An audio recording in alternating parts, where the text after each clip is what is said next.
You're listening to WKCR from New York, WKCR HD. My name is Dylan Farley, and I'm joined with my co-host. K Starks, what's happening? And we are both joined by the illustrious, the wonderful Yoshi T. What's up, guys?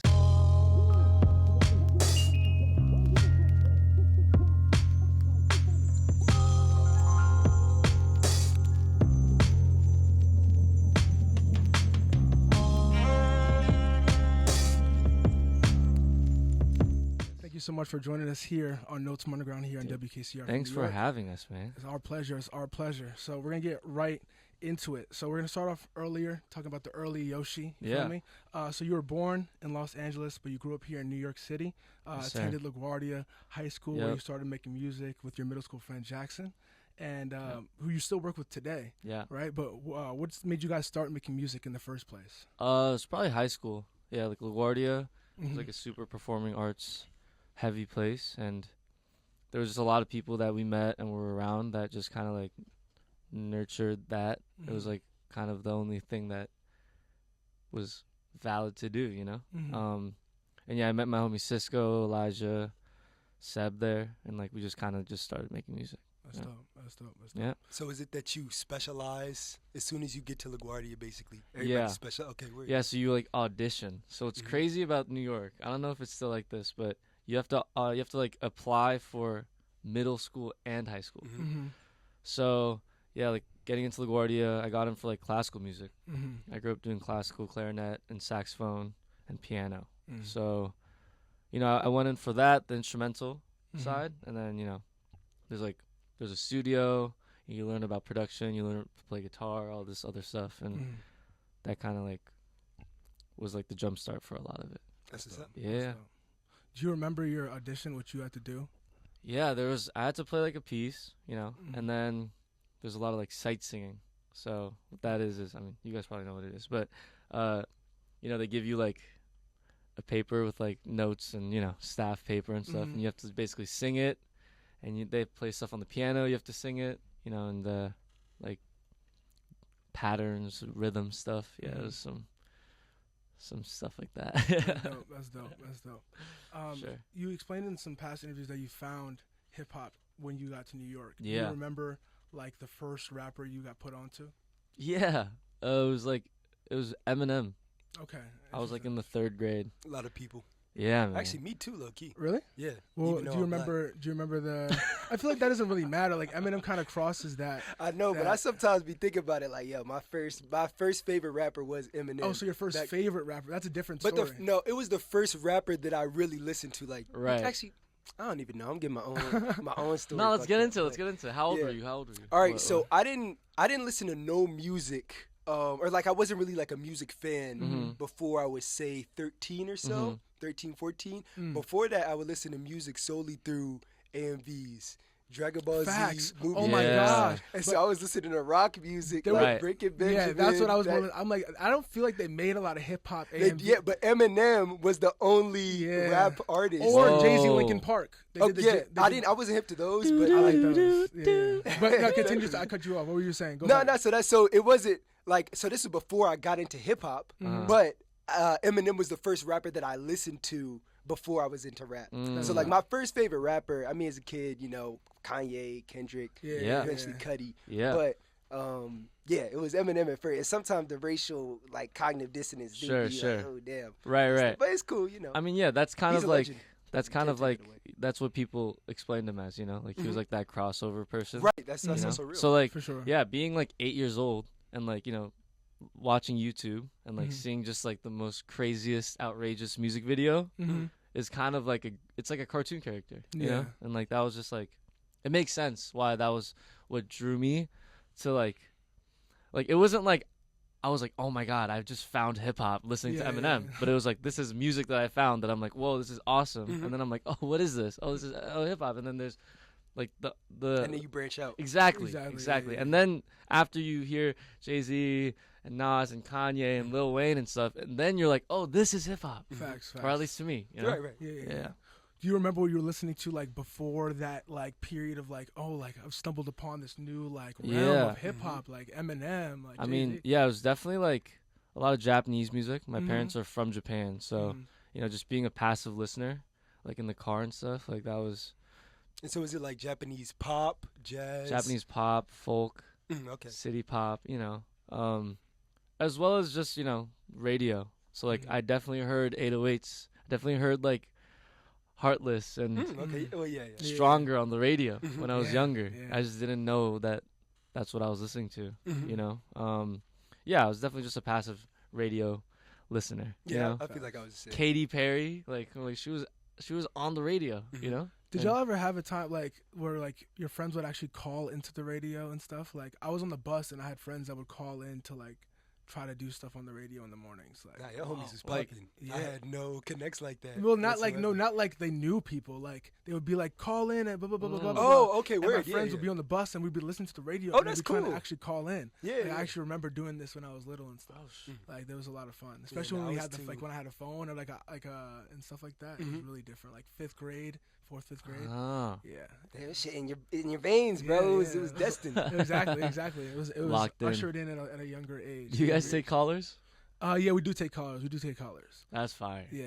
We've been learning like more of the nuances behind it as of recent because of like so in COVID, it's a long story. Like COVID, WKCR was very different from what it is now, just because like we weren't allowed to have as many people in the station, and just like it was hard for people to keep watch of certain things that were going on. And then one of the things that got lost, and I'm guessing in that period, was like how we take callers for like giving away tickets and stuff like that. So apparently we were doing that like illegally for like the last 4 or 5 years, or actually for like the last 30 years.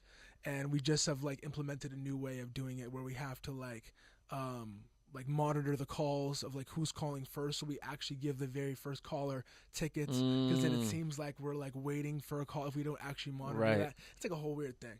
But anyways, back to you. Sorry. No, of course. No, this is great conversation. You know what I mean? I'm not trying to get away from that at all. Word. But you come from a family of artists, right?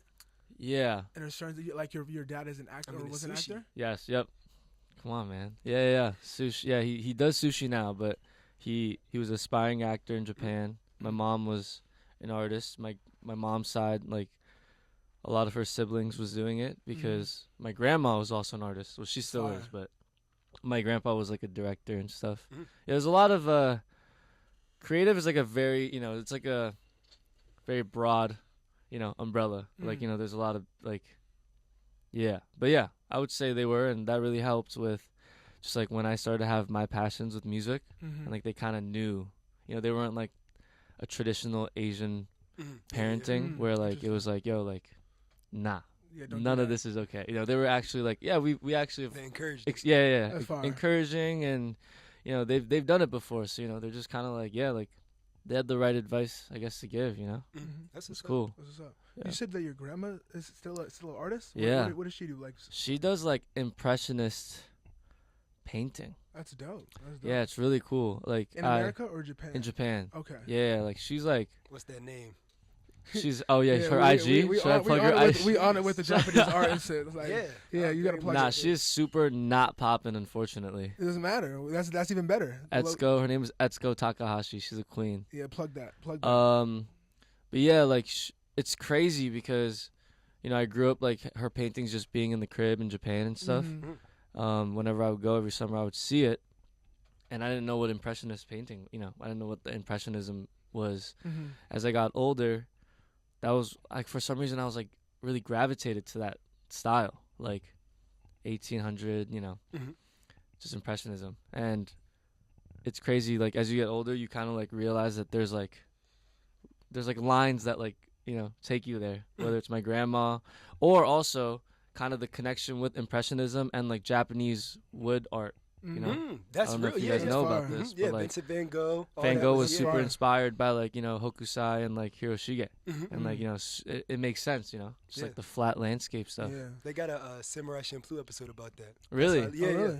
It's the whole episode is about the exchange of European artists coming to Japan and how that interplay. Wow. I need to tap into that. Yeah. Samurai Champloo, yeah, for sure.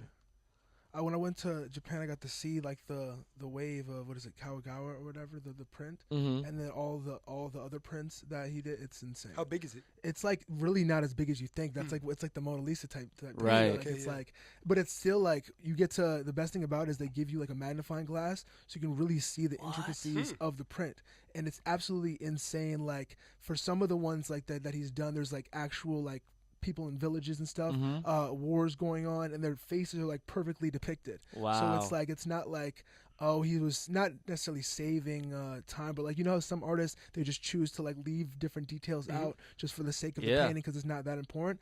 Every piece is like you can really take a magnifying glass to every piece and really see just the level of nuance. Yeah, it's so beautiful. It was so real.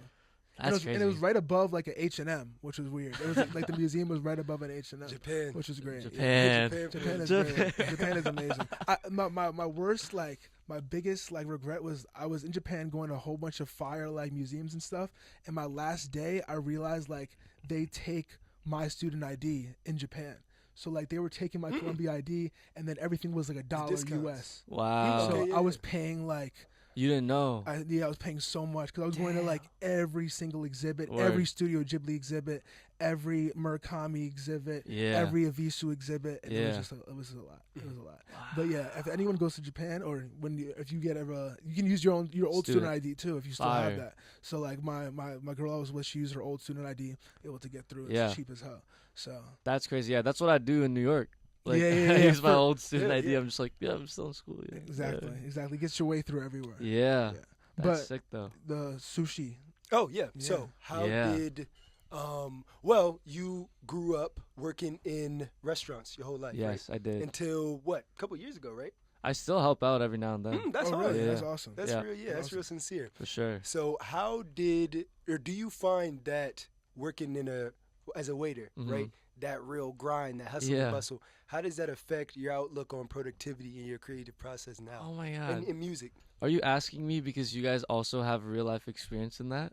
Hell no. I work. Okay. I work. So like, I'm like, I dude. hate talking about this. Yeah. No, can we talk about your thing first? I'm just very interested. Yeah. Okay. Let's talk about you first. I don't No, want to because every single person that goes through that, I've had many conversations about this. Just because waiting tables is like really. Just humbling. Yeah, it's super humbling. Like you really waiting for anything. Just you really have to like be like the controller of like people's experiences. That sounds really deep, but like even just on like a very that's what it is though. Yeah, it's like an experience at the restaurant, just eating food and getting full or whatever. You also have to be invisible, but like you have to be there. You know what I mean? Like you. That's a great way to say it. And yeah, there's so many people that I've encountered that just are really nice.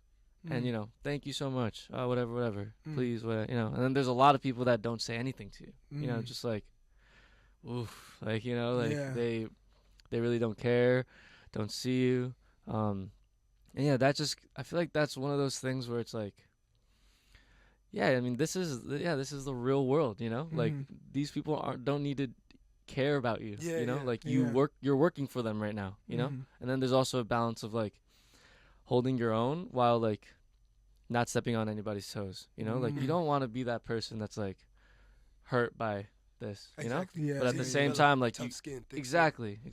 And so that was just definitely the biggest learning experience that I had. It's the biggest lesson learned in that. Yeah, like it's I think everyone should experience it at some point, Yeah, no, that's something no matter where they're at, sure. just like kind of that feeling of like, like it's not about you right now, For sure, that's cool. For sure. Are you gonna make your kids do the same? I mean, like it depends where this journey takes me, Sure. But do you want kids first of all? That's always the Whoa. I mean, yeah, I don't know. That is a man. question. It is a tough question, There's like that selfish side where you want to have, a child from that you like help create, but there's like also the shit about like, oh sorry. Yeah, you're good. There's you're a lot. totally fine. Okay. That's the other thing. You can curse as much as you want. I was trying really hard not to. You're great. Oh yeah, sorry. We should have prefaced that. You're Word. all good. You're all good. You can be yourself. Yeah, I mean, I was gonna get into this really deep thing about how there's so many children that are like that exist in this world that just have no home. I'll be on the same wave, bro. Sure. So I'm it's definitely like gonna adopt. I think like. Oh damn, we got a humanitarian. Is that what you were getting at? Yeah, so I'm just saying like like there's a selfish side of me where it's not like that, but then there's also just like a side that I'm just as like, yo, like I'm just as passionate about. That's I'm just like, dude, like, does there need to be more people? You know? Yeah. Yeah. But anyways, my kids, if I were to have a child, whether it was my own or whatever, I would probably have them do the most humbling thing that they could be, you know, like hopefully like I'll be like super wealthy and, you know, like we'll be out here in New York. But yeah, public schools, man. Yeah. Respect. For sure. For sure. Volunteering. Yep. Yeah, fucking go outside, bro. Just go outside and get out of here. Yeah.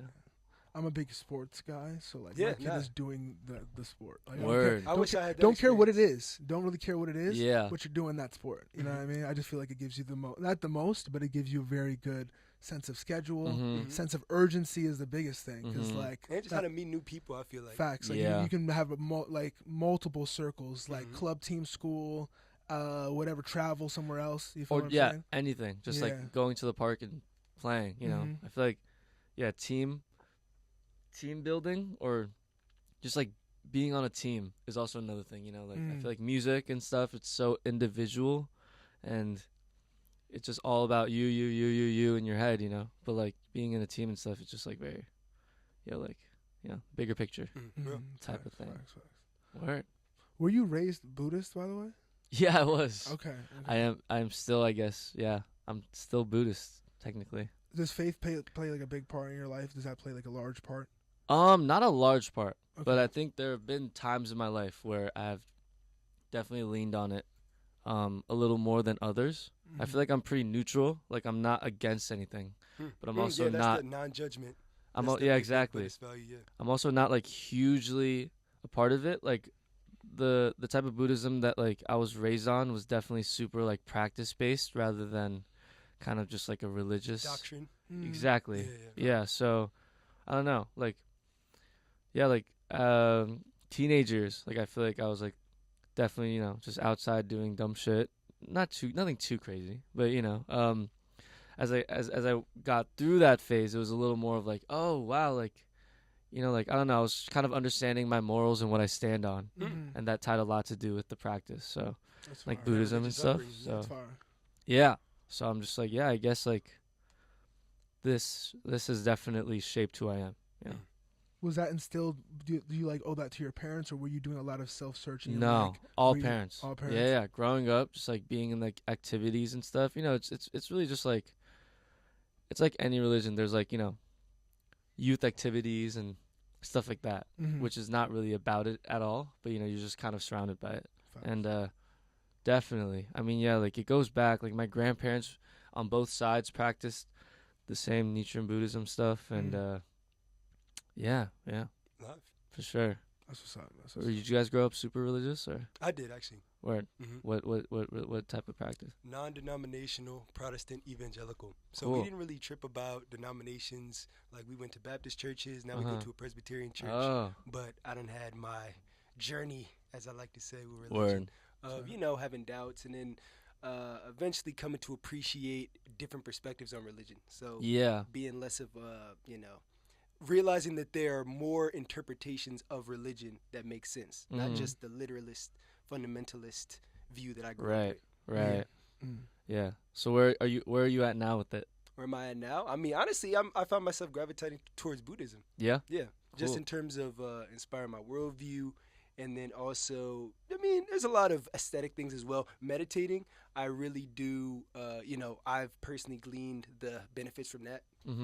Yeah. No, there's definitely a lot of... Yeah, that's the thing. Like, I feel like a lot of practices... Sorry, I don't know. Is this what all the interviews go? Like, do we like go this. over Nah, here? Do we get here? This is perfect. Nah, we ain't never been this Don't trip. personal. Okay, cool. This is great. It's a great conversation. Yeah, I feel like what I learned with just my experience with the Buddhist shit is like, you know, and also just having people from all different religions, like in like my really close friend circle. Because New York's so diverse. Yeah, so diverse, yeah. I feel like the practices are all really similar, and like at the core of it is all not that different.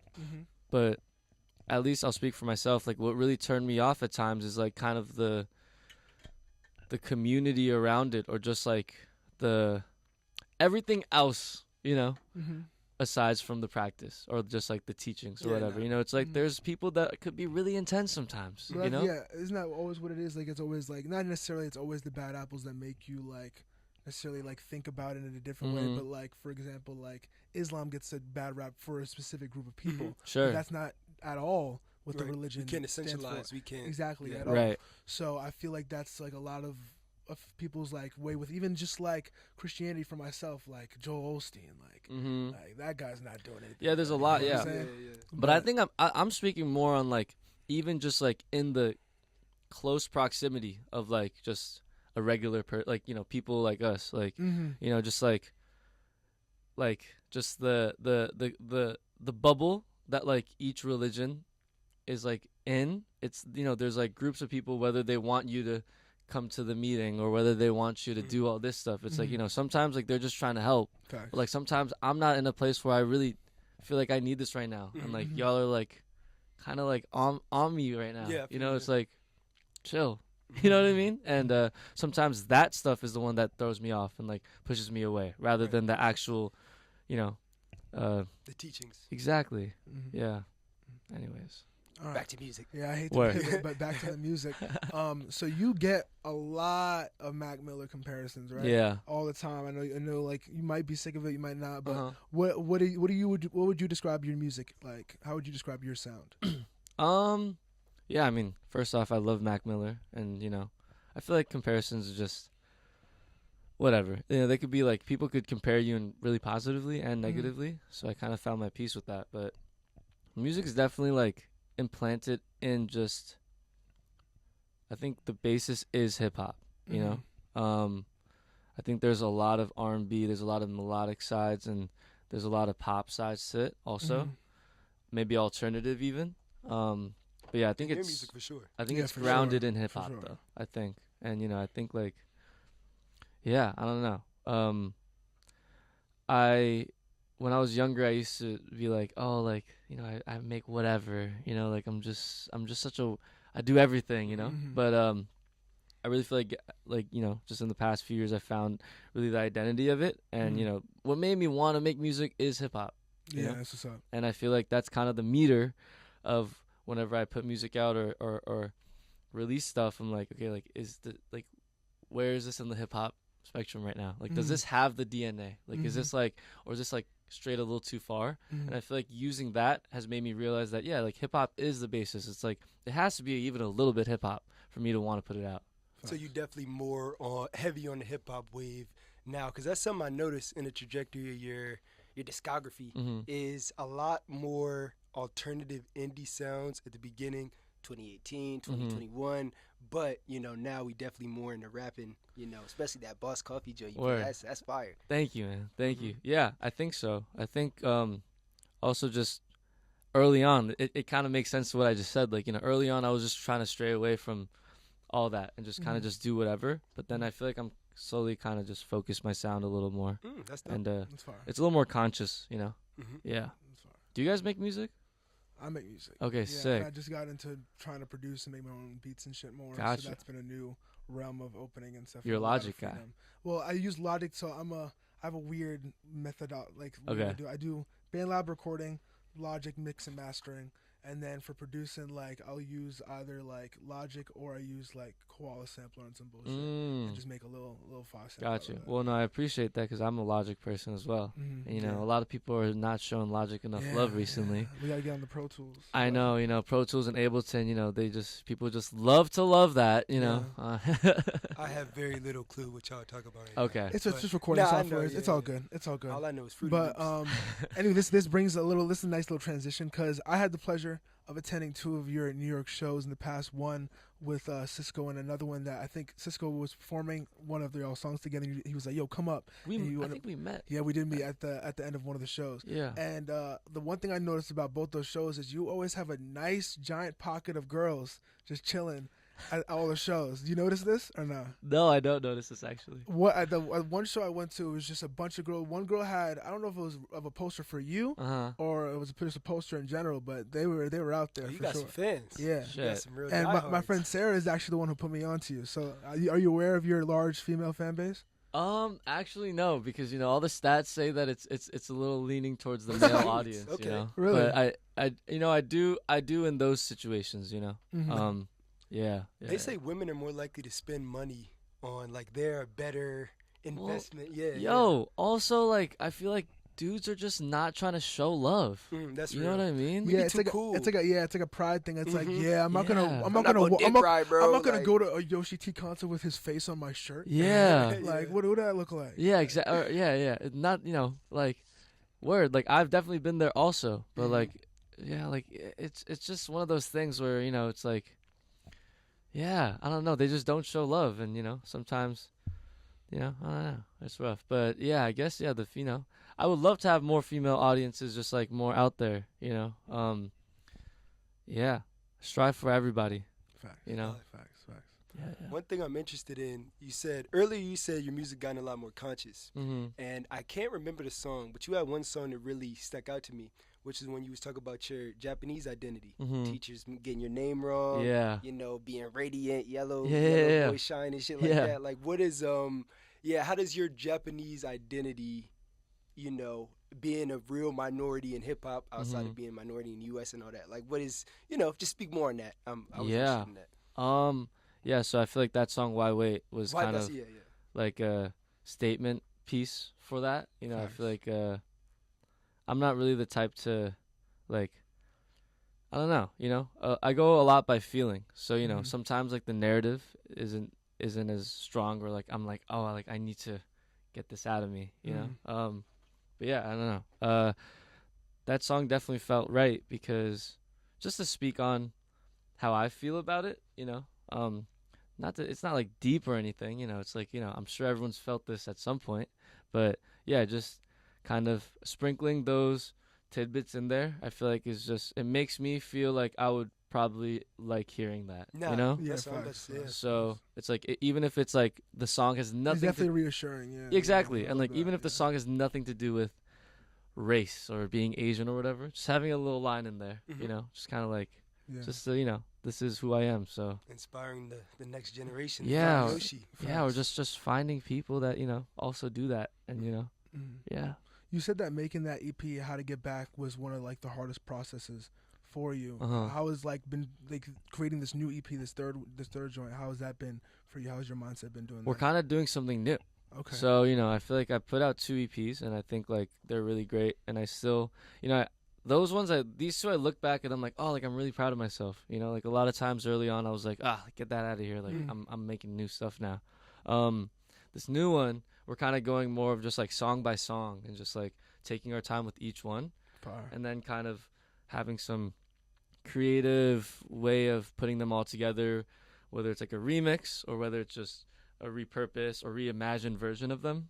So that's kind of like a new way of looking at it, and like a lot more inviting to like collaboration, which I haven't really done with my own music. So that's exciting. And yeah, I think it like relieves some of the pressure off of me and the people that I work with like in-house also. And so this is the next EP that's coming out? Yeah. It's kind of like a remix pack, honestly. Like, like I'm trying to do something like put a couple more, like maybe like 1 or 2 more singles out before the year ends, and then just next year just have like mad people on it, like the same song, like maybe a new beat under it, but like have the identity, and then just like have a lot of collaborators. I think that'll be really fun. That's dope. Yeah.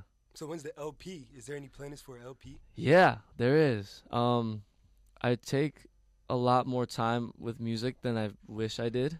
I respect it though. Yeah, I just kind of like make a lot of stuff every day, and like most of it isn't good, I'll be real. So the LP is kind of hopefully coming next year. Okay. There's a lot of work to be done, and I'm like slowly kind of working on it at the same time. But there also might be a group album. Oh, for what more? For what more? Awesome. So that's kind of also a little bit of like, we could work on that, and then I could kind of like cook up my own stuff while we're pushing that out. Yeah. That's what's up. Is it ever hard, like, because I know, like, obviously it's great to make music with your friends. Like, it must be the most wonderful thing. But are there any, like, hardships that, like, anything that's, like, hard about it? Any times, like, obstacles that y'all face together? Oh, man. Yeah. Like, we've been friends for so long, and we never, been like, yo, let's make an album together. You know what I mean? So this is the very first time we did it. Actually, we already made the project. Ooh. It's like still in its demo stages, but like all the songs are pretty much done. But yeah, the hardest part is definitely just like when we hang out. Like it used to just be us hanging out, and now when we hang out, we're kind of like trying to figure out this thing. We're definitely looking forward to that. I'm super excited for that. So it's gonna be all of you guys on that. Yeah, all of us. Yeah, It's the songs are pretty sick. And you're gonna be producing on that as well, not just we all produced it. So yeah, like Elijah had a hand in just like kind of being the motherboard of it, and then Cisco, obviously, you know, he plays every instrument. So and Jackson with his input, and yeah, same with mine. So yeah, that's cool. That's fine. You have anything you want to tell the listeners before we get up out of here? Nah, man. Yeah, I just put out a song called 96.5 FM, which is very similar. You know, we're in the radio right now. Very yeah, and I got very fitting. Exactly, and I got more music before the end of the year. So, yeah, man. Appreciate y'all. Appreciate you. Yoshi T. Thank you, guys. Facts. Be on the lookout. You're listening to WKCR's Notes from Underground. I've been Dylan Farley. K Starks. And we've been joined by Yoshi T. Thanks, y'all. Appreciate you, man. Thank you so much for being here. Thank you. Peace.